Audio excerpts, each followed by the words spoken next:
Everyone, John Vitale. I'm blessed to be part of this entire crew that is running for Democrats for Change. This is a critical election as well. So you have to think, just common sense will tell you, if we hear about the same repeated issues that we're having, it's difficult to hold accountable people who are trying to make a difference and run for change versus the people who have been in office as we continue to hear the same complaints about things that are not changing.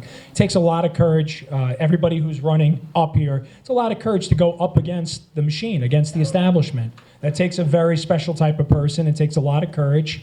And all of my running mates, Dolores and Chris, and along with everybody running for Assembly, we're doing a great job. We're out there, we're being visible, we're being transparent, we're being accountable to the words that we are telling people, what we look to do, what our hopes are, what our aspirations are.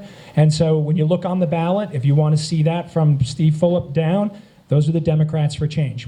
That's the courage of this run, and we need to change this. We're not heading in the correct direction as a party. We know that right now. So the only way to do that is to fix it and to change it. And that's in your control, and that's where you can help us, and we ask for your vote. Thank you so much.